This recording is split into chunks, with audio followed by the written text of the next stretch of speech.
A pastoral dialogue by Jonathan Swift written June, 1727, just after the news of the death of George I. Who died the 12th of that month in Germany. 1. This poem was written when George II succeeded his father, and bore the following explanatory introduction. Richmond Lodge is a house with a small park belonging to the Crown. It was usually granted by the Crown for a lease of years. The Duke of Ormond was the last who had it. After his exile, it was given to the Prince of Wales by the King. The Prince and Princess usually passed their summer there. It is within a mile of Richmond. Marble Hill is a house built by Mrs. Howard, then of the bedchamber, now Countess of Suffolk, and groom of the stole to the Queen. It is on the Middlesex side, near Twickenham, where Pope lives, and about 2 miles from Richmond Lodge. Pope was the contriver of the gardens, Lord Herbert the architect, the Dean of St. Patrick's chief butler, and keeper of the icehouse. Upon King George's death, these two houses met, and had the above dialogue. Dublin edition, 1734.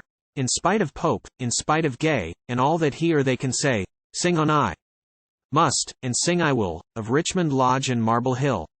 Last Friday night, as neighbors use, this couple met to talk of news.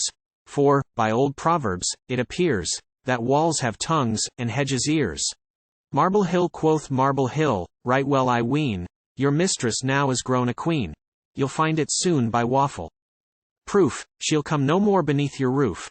Richmond Lodge, the kingly prophet well evinces, that we should put no trust in princes. My royal master promised me to raise me to a high degree. But now he's grown a king, God wot, I fear I shall be soon forgot. You see, when folks have got their ends, how quickly they neglect their friends. Yet I may say, twixt me and you, pray God, they now may find is true. Marble Hill, my house was built but for a show, my lady's empty pockets know. And now she will not have a shilling, to raise the stairs, or build the ceiling. For all the courtly madams round now pay 4 shillings in the pound. 'Tis come to what I always thought. My dame is hardly worth a groat. 2. Had you and I been courtiers born, we should not thus have lain forlorn. For those we dexterous courtiers call, can rise upon their masters' fall. But we, unlucky and unwise, must fall because our masters rise. Richmond Lodge, my master, scarce a fortnight since, was grown as wealthy as a prince. But now it will be no such thing, for he'll be poor as any king. And by his crown will nothing get, but like a king to run in debt. Marble Hill, no more the dean, that grave divine, shall keep the key of my, wine. My icehouse rob, as heretofore, and steal my artichokes no more. Poor Paddy Blunt, 3, no more be seen bedraggled in my walks so green. Plump Johnny Gay will now elope, and here no more will dangle Pope. Richmond Lodge here want the dean, when he's to seek, to sponge a breakfast once a week, to cry the bread was stale, and mutter complaints against the royal butter.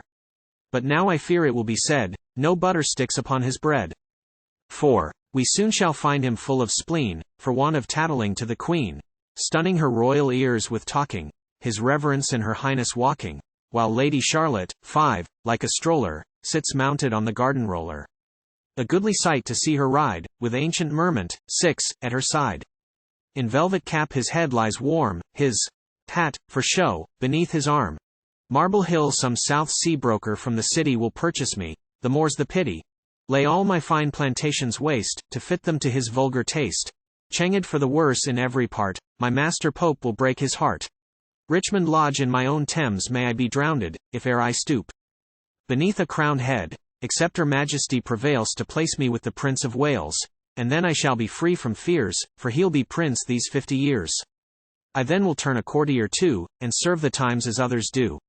Plain loyalty, not built on hope, I leave to your contriver, Pope. None loves his king and country better, yet none was ever less their debtor.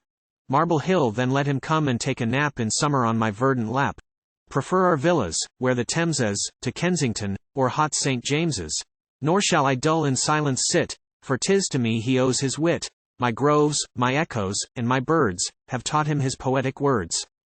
We gardens, and you wildernesses, assist all poets in distresses.